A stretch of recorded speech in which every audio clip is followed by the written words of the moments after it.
There's a saying in the copywriting world: you want to enter the conversation that the prospect is already having in his own mind. Or I like to say what Roberta Flack and Lauryn Hill said, which is killing me softly with his song. So it's important to understand what your prospect, what your potential client is thinking. And let's face it, fear is one of the thoughts, it's one of the feelings that your prospects have. Why do people put money in a 401k or an IRA? Part of it is because they want a financial future that's bright and safe. But think about what you just said. Safe implies danger. So the other side of that coin is many people, especially as you're beginning to get advanced in years, they're socking money away, maxing out their contributions because they're scared. They're anxious about the possibility of retiring with too little money to live on, especially if they're planning on living to 100 or further than that. And so fear is a legitimate emotion to tap into.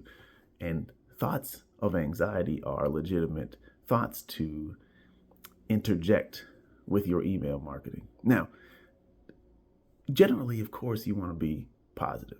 Generally, you want to be empowering.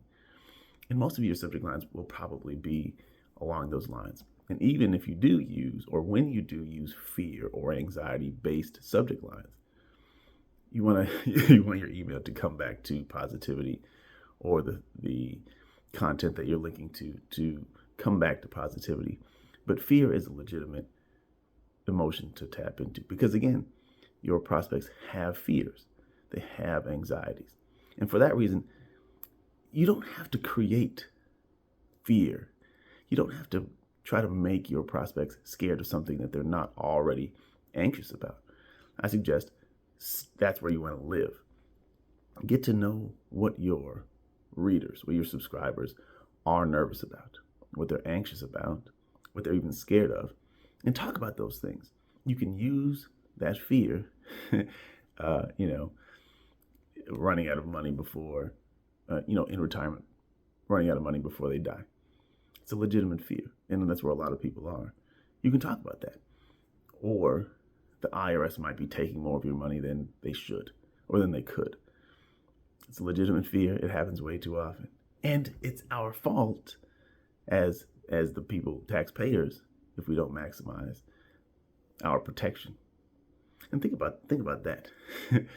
Another fear that people have is fear of missing out on benefits, fear of messing up with these complex financial plans, or with their portfolios. Am I unbalanced? Am I concentrated too heavily in one sector or another, or one asset class or another?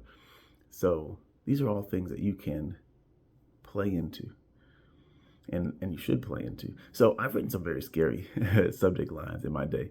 You don't have to do that unless you really believe something dangerous is coming and you really want to warn people.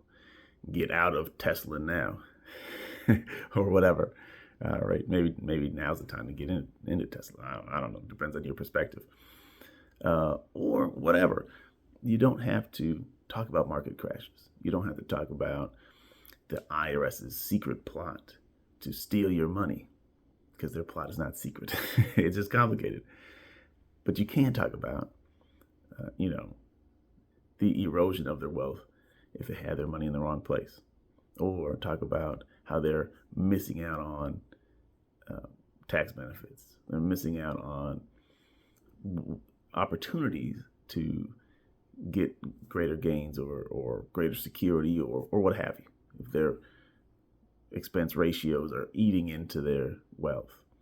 Right? You can talk about those things, hint at those things, and so you can tap into fear and anxiety without being a fearmonger, or without being an alarmist, but just meeting people where they are. And then when you grab their attention, because fear does grab our attention, we're just naturally wired to protect ourselves, to act in a way that is seeking safety and seeking protection.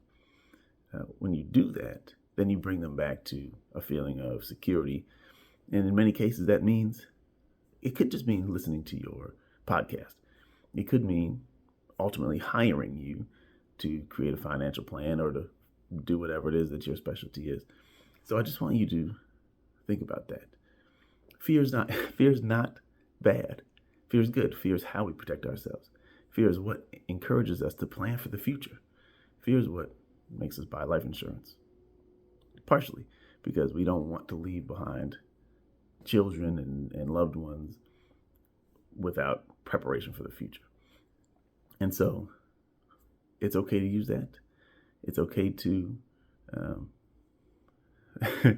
it's okay. Think about ways that you can help where they're already fearful, they're already anxious, or where they legitimately should be anxious.